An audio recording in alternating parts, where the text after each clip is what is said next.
The local children knew her as the running woman. Every morning at 6:15, regardless of the Seattle mist, Clara Hayes would be out pounding the pavement of Chestnut Street, her dark ponytail swinging in time with her focused rhythm. This morning was the same, but for the phone she held tight in her hand like a talisman. She checked its screen again, rereading the text she'd sent to her sister Sarah's supposed new number just before dawn. Sarah, fevers for Leo and Maya again. Can't go to the office. Have to push the Navarro account meeting. Can you tell the team? The reply that arrived a few minutes later was not from her sister. You have the wrong number. But sick twin sounds difficult.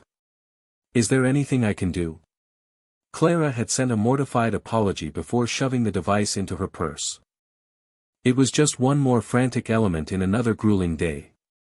Being a single parent was a relentless challenge, as was managing her small graphic design studio while raising 5-year-old twins. As she turned the final corner toward her house, Clara saw something out of place parked in front of her small, rented bungalow. A polished black sedan was idling by the curb, its engine a low hum in the early morning stillness. A tall gentleman in a perfectly tailored suit stood next to it, glancing at his wristwatch.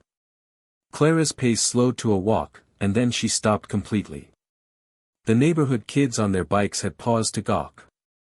Mrs. Petrova stopped tending her hydrangeas. A car like that was an alien presence in their modest corner of the city. Miss Hayes, the man said, approaching her with a formal air. Indeed. Clara's hand reflexively smoothed her stray hairs. My name is Mr. Davies. I was dispatched to provide you with assistance for your children today. He offered a stark, elegant business card that bore only 2 lines, Julian Croft. Croft Enterprises. Clara's stomach plummeted.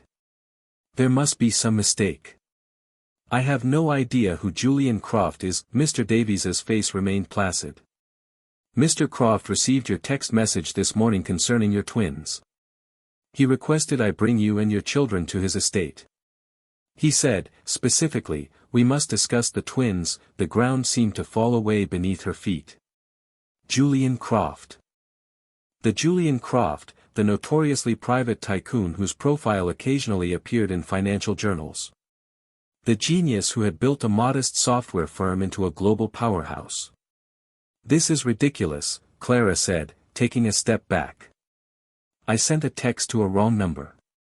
That is all. Mr. Croft was very clear, Miss Hayes.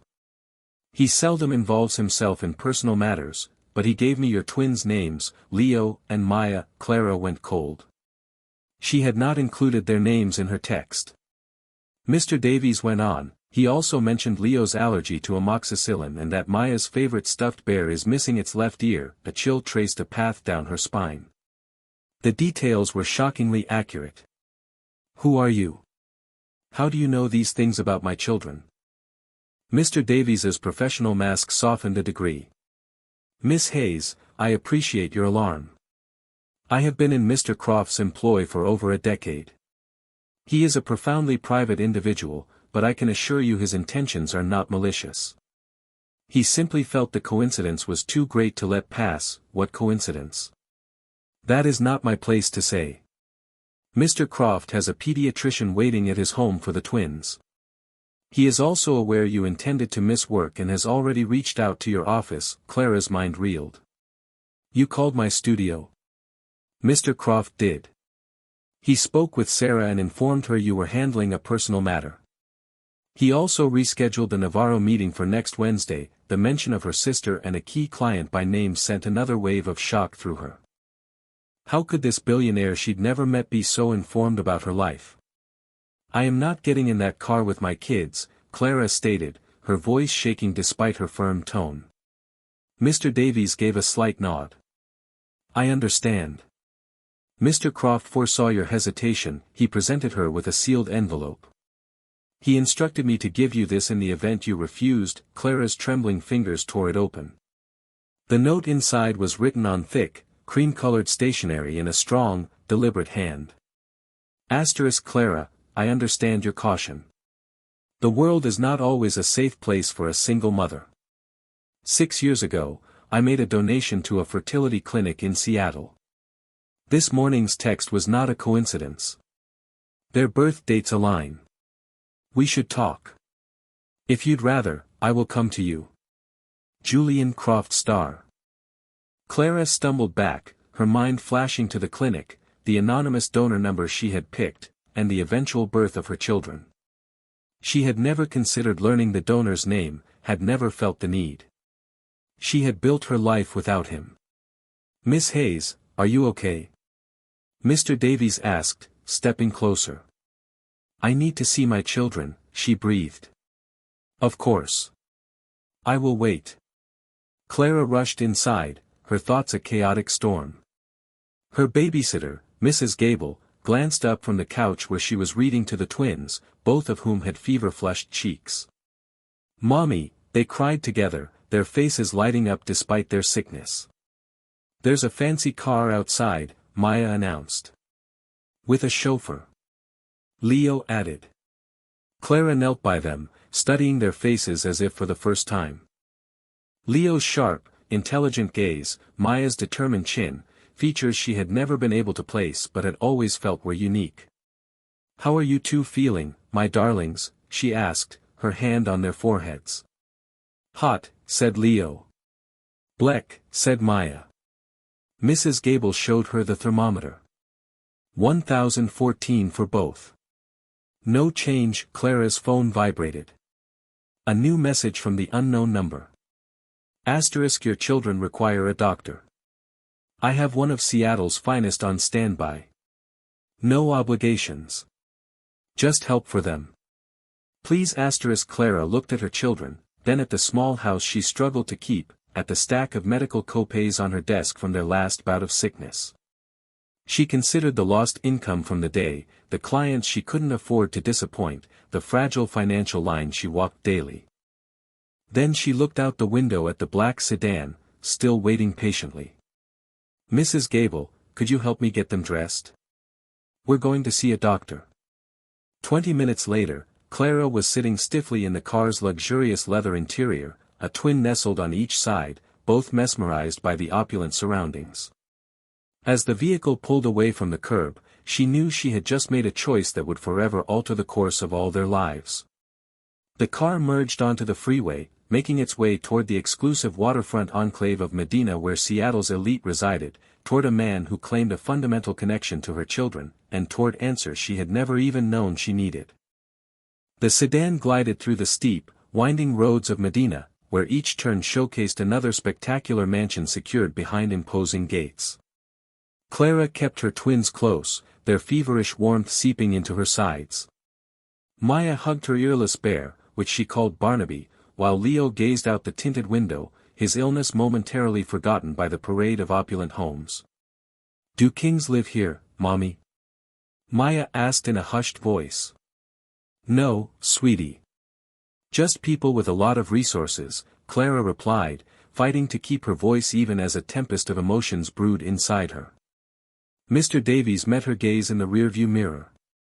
Mr. Croft's property is just ahead. The car slowed as it approached an entrance that was elegant but far more reserved than the others they had passed.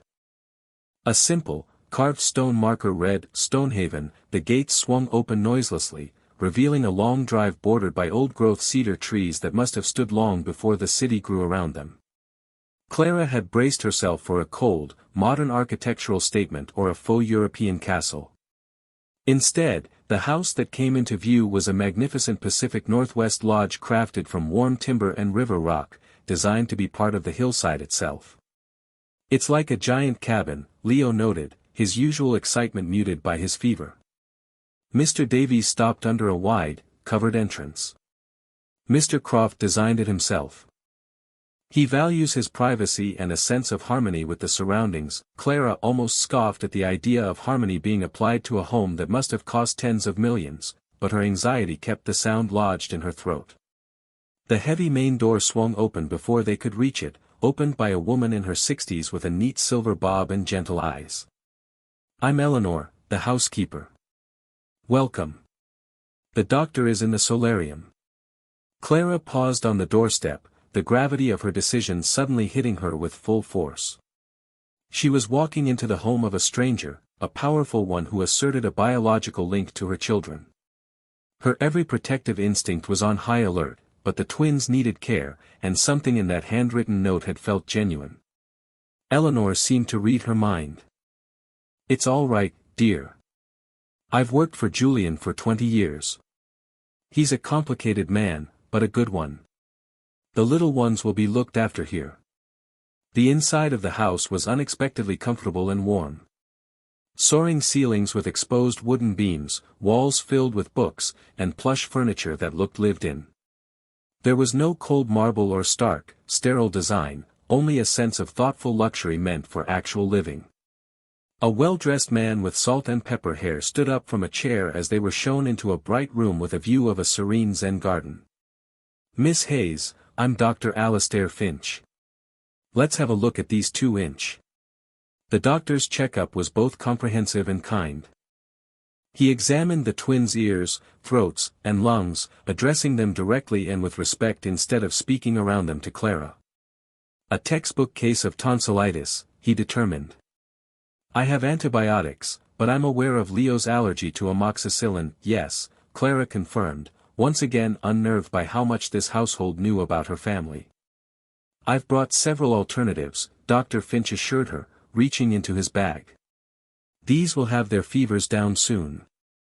I also have some children's ibuprofen to help with their discomfort." As the doctor gave them their first doses, Clara finally voiced the question that had been burning inside her. "Where is Mr. Croft?"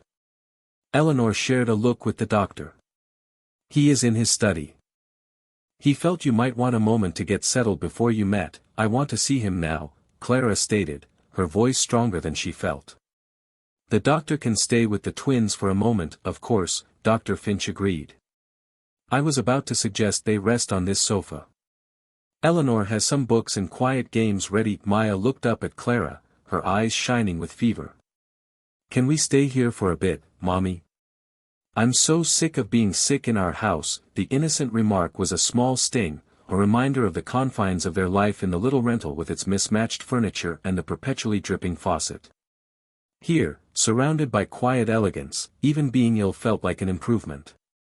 "For just a little while," Clara agreed, brushing Maya's hair from her forehead. "I need to go speak with Mr. Croft." Eleanor led her down a hallway, past rooms adorned with museum-worthy art and artifacts that were somehow integrated seamlessly into the home's organic feel. They paused at a large, solid wood door. "He is waiting for you," Eleanor said, giving a soft knock before opening it and then retreating. The study was filled with books and antique maps. A grand desk was positioned to overlook the glittering expanse of Lake Washington. A tall man stood with his back to her, looking out the floor-to-ceiling windows. "Thank you for coming," he said, his voice deep and deliberate, without turning around. "How are the children?" "They have tonsillitis. Your doctor is with them." Clara stood her ground by the door, her arms folded defensively. "How do you know everything about my kids?" Julian Croft finally turned. He looked to be in his early 50s, with dark hair showing silver at his temples and intense blue eyes that made Clara's breath catch. They were Leo's eyes. Not just the shade, but the sharp, analytical way they seemed to absorb everything. "I've known about them since they were born," he stated plainly. Fury sparked in Clara. "That's not possible. The donation was anonymous." "I was very clear I wanted an anonymous donor." "To you, yes. But the clinic maintains records." He indicated a leather armchair. "Please, sit. This will be a hard conversation to have while standing." Clara didn't move. "Are you telling me you've been spying on us for 5 years? That's called stalking." A flicker of something crossed his face. "I have not been spying. I honored your privacy and your decision for anonymity. I merely kept myself apprised of their general health and well-being. Nothing invasive, and I'm supposed to buy that. A billionaire accidentally gets a wrong number text from the mother of his biological children." Clara's voice was sharp. "What are the odds of that?" "It wasn't an accident," he conceded, moving to sit behind the large desk, which she noted put a barrier between them, a gesture to make her feel less threatened. "I've had your number for years, for an emergency. I never used it. I never planned to. But when your text arrived this morning," he trailed off. "It felt like an intervention from the universe," Clara repeated, her tone flat. "Or careful planning." Julian's expression was controlled, but she saw something shift in those familiar blue eyes. "I understand why you're suspicious. I would be too, in your place. But I swear to you, I have never interfered. I have only watched from a great distance." "Why?" The word exploded from her. "Why would a man like you give a damn about two children you've never laid eyes on?" For the first time, Julian Croft's composure showed a crack. He glanced down at his hands, which Clara saw were strong, not the soft, manicured hands of a man who only gave commands. "Because 16 years ago, I was informed I would never be able to have children of my own," he said softly. "It's a rare genetic condition. That donation was made before I knew. When the clinic reached out to me years later for an updated medical file, they told me there had been a successful birth. Twins." He looked up, his gaze meeting hers directly. "They were the only children I would ever have. How could I not care?" Clara sank into the armchair, her anger momentarily overridden by the raw honesty in his confession.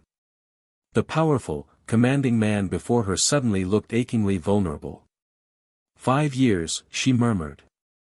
"They are 5 years old," Julian nodded. "I know. Born on May 3rd. A month early, but they were fighters from day one." He opened a desk drawer and took out a simple file folder. "I never made contact because I was determined to respect your choice. But I have kept my own medical data updated with my physicians, just in case they ever needed it." He slid the folder toward her. Clara paused before opening it. Inside was a detailed medical history, not of her kids, but of Julian. Genetic tests, family health trees, information far more extensive than what the clinic had offered. "My condition is not hereditary," he said, as if reading her mind. "The twins are not at risk, so why show me this now? Because your text this morning wasn't just about a fever. The twins have been sick often this past year. 3 cases of tonsillitis, persistent ear infections, unusual tiredness." Clara stiffened. "How could you know that? Seattle is a small town in some ways. Your pediatrician, Dr. Lee, is one of the best. He was mentored by one of my foundation's medical chairs." "You've been looking at my children's medical files?" Clara stood up, incensed. "That is a gross violation of—" "I have not seen their files," Julian cut in, his voice steady. "Doctor-patient privilege is absolute. But when my aide mentioned that a woman with twins matching their description was a frequent visitor for similar ailments, I made the connection." Clara's protective anger flared. "Why? What is it you want from us?" "To help," he said plainly. "Your children, our children, may need a level of specialized care you're not aware of. Dr. Finch isn't just a pediatrician. He's the head of immunology at Seattle Children's Hospital." As if on cue, a quiet knock came at the door. Dr. Finch entered, his face professionally composed. "Miss Hayes, the twins are sleeping comfortably. The medicine is already helping with the fevers. I would, however, like to go over a few of my observations with both of you, if that's all right." Clara looked from the doctor to Julian, a cold knot forming in her stomach. "What observations?" "The recurring nature of the infections, the pattern of the symptoms. I believe we should conduct further tests," he added quickly, seeing her face. "Nothing to be alarmed about. But it is unusual for children to be this ill this often." "I've taken them to their regular doctor many times," Clara said, feeling defensive. "He says they're just developing their immune systems, that it's common for twins to pass illnesses back and forth." Dr. Finch nodded politely. "That can certainly be true. But I would like to eliminate any other underlying possibilities." Julian cleared his throat. "Dr. Finch can perform tests that aren't yet in common use. A comprehensive mapping of their immune systems. It would give us a complete understanding of why they might be so susceptible. Clara felt caught between being grateful for the attention and suspicious of the agenda. And I'm sure these tests are very expensive. They would be, yes, Julian admitted. But the cost is not an issue here. The cost is always an issue for me, Clara retorted, years of financial anxiety sharpening her words. Something changed in Julian's face. It wasn't pity, which she would have despised, but a look of comprehension. Of course. I apologize for being presumptuous. Dr. Finch tactfully excused himself, saying he would check on the twins again. Once the door was closed, a heavy silence filled the space between Clara and Julian. I don't want your charity, she said at last. This is not charity, Julian responded. It is responsibility. You met your responsibility when you made a donation 6 years ago. Legally, medically, ethically, you're clear. Julian got up and walked back to the window, his form a silhouette against the city lights. Did you ever ask yourself why I donated to that specific clinic? The sudden shift in topic threw Clara. I figured you were like the other donors. Young, a student needing cash. A small, mirthless laugh escaped him. I was 38 and already had a 9-figure net worth. He turned to her. My sister was a patient. She was struggling to conceive. The clinic director, who was a friend, mentioned a shortage of donors with a particular profile she was looking for, certain academic and health markers. I did it as a favor. Did your sister use your donation? Clara asked, caught up in the strange intimacy of the story. No. She and her husband chose to adopt. My sample was already in the bank. He paused. 2 years later, when I got my diagnosis, I informed the clinic. My samples were meant to be discarded. Clearly, they were not. Clara remembered the donor profiles. Number 418. High aptitude scores, clean bill of health, a reported talent for both math and music. The kind of genetic lottery any mother would hope for. They never told me any of that. They wouldn't have. Confidentiality is a two-way street. A question formed in her mind.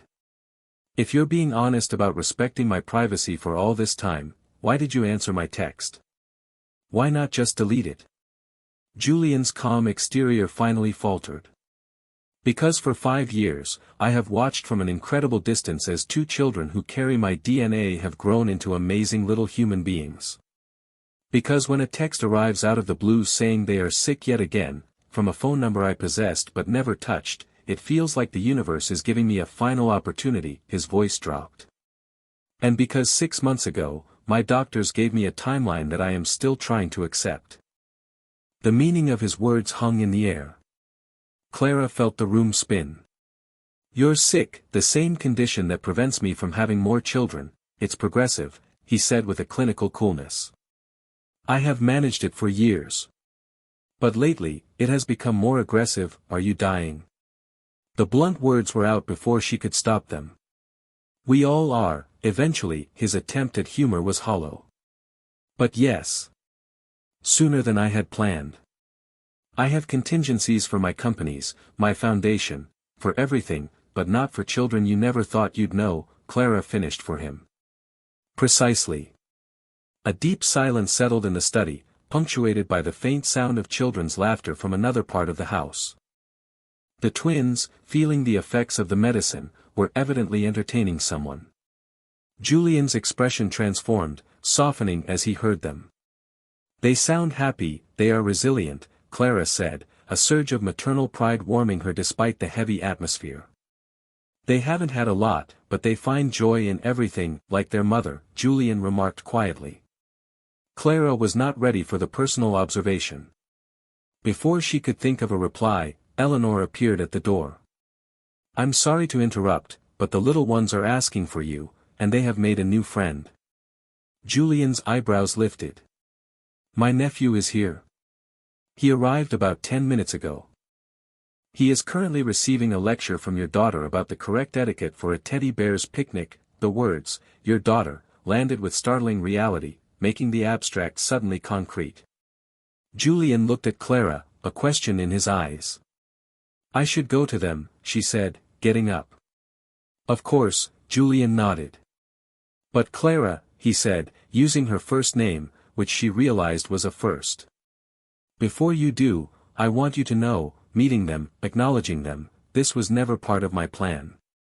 But now that it has happened, I want to help secure their future. No conditions, there are always conditions, Clara answered, years of hard-won self-reliance in her voice. Not this time, he said with a quiet gravity. I give you my word. As Clara followed Eleanor down the hall, she couldn't escape the sense that, despite his promises, invisible threads were already being woven, binding them all together in ways that could never be undone. The room Eleanor showed Clara to was clearly a playroom, though Clara suspected it hadn't seen much recent use. Shelves of books and high-end educational toys lined the walls. At a small table, Leo, Maya, and a young man in his 20s were perched on child-sized chairs, deep in a serious discussion over mugs of what looked like hot chocolate. "Mommy," the twins shouted. Their earlier listlessness had been replaced by a bubbly energy. Their cheeks were still pink, but their eyes were clear. The medicine worked, Leo announced.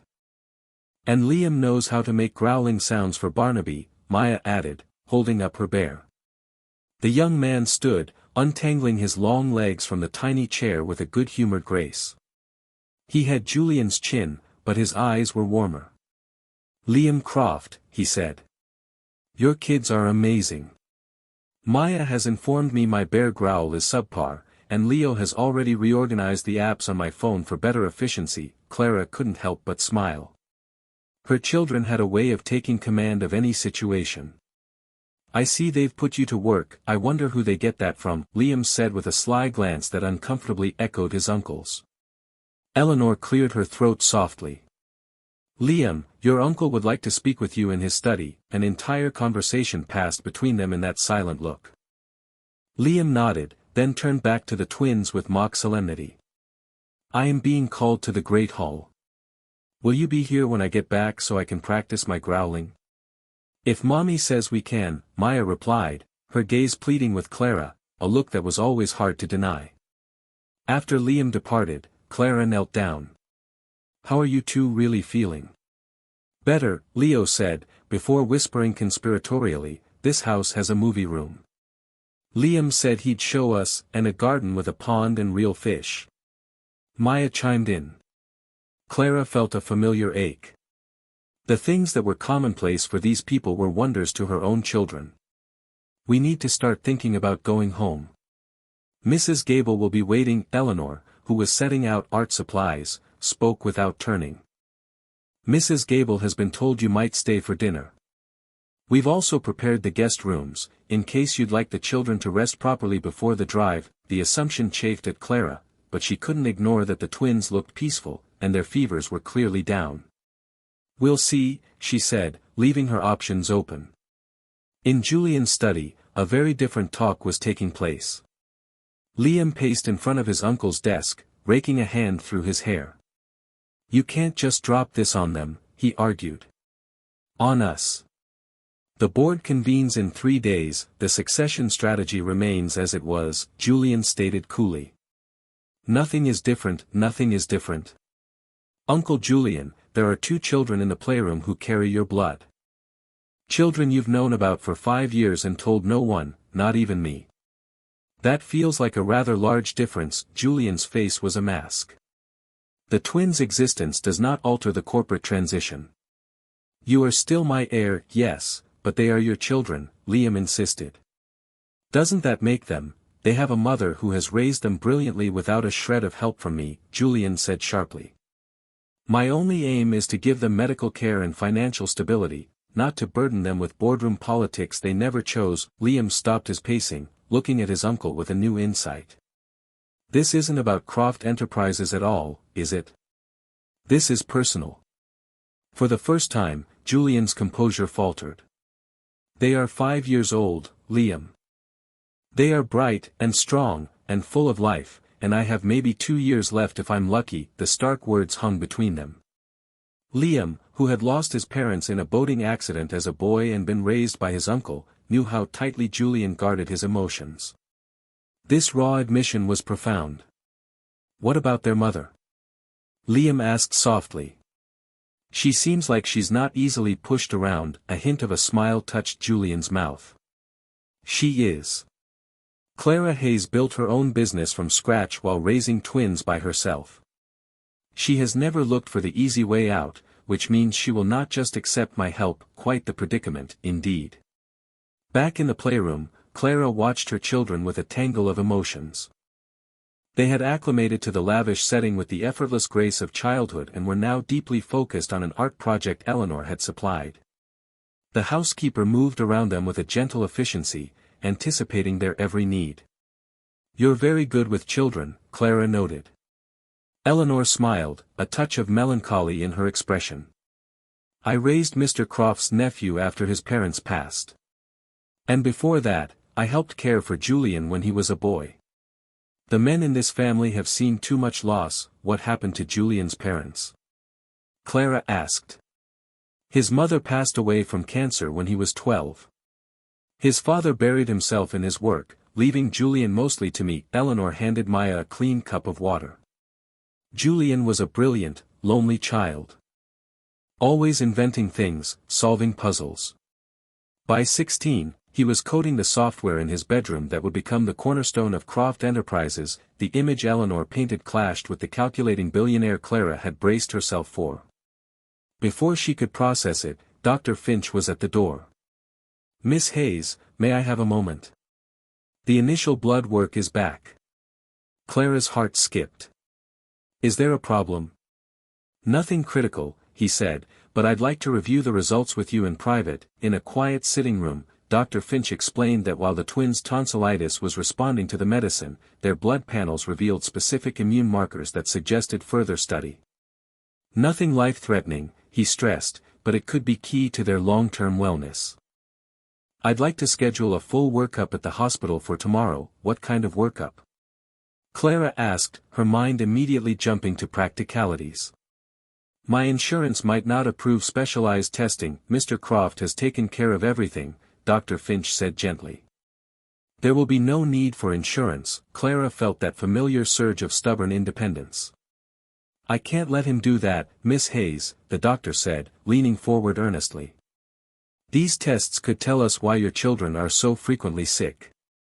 Speaking to you as a doctor now, not as Mr. Croft's associate, wouldn't you want that knowledge, no matter the cost?" Framed that way, her protest felt small. What mother would deny her children care out of pride? Even so, accepting this from Julian Croft felt like a step onto unstable ground. "I need to think about this," she said finally. When she re-entered the playroom, she found Julian on the floor with the twins, sitting cross-legged and studying their drawings with what appeared to be real fascination. He looked up as she came in, his eyes asking a question she answered with a small nod. A wave of visible relief passed over his face. "Mommy, look." Leo held up a painting. "It's our house, but it's bigger, and it has a pond like this one, and I drew Barnaby with 2 ears," Maya added. "Because Liam said in this house, broken things can be fixed." The simple, profound statement hit Clara like a physical blow. In her world of tight budgets and constant triage, things often stayed broken. Toys with missing ears stayed that way. Leaky faucets were endured. Big dreams were shelved for small necessities. Julian must have seen it on her face. He stood with a fluid motion, brushing off his tailored slacks. "Eleanor has made dinner. Nothing fancy." The children said pizza was their favorite. "Homemade pizza," Leo shouted. "With the kind of cheese that gets all stringy."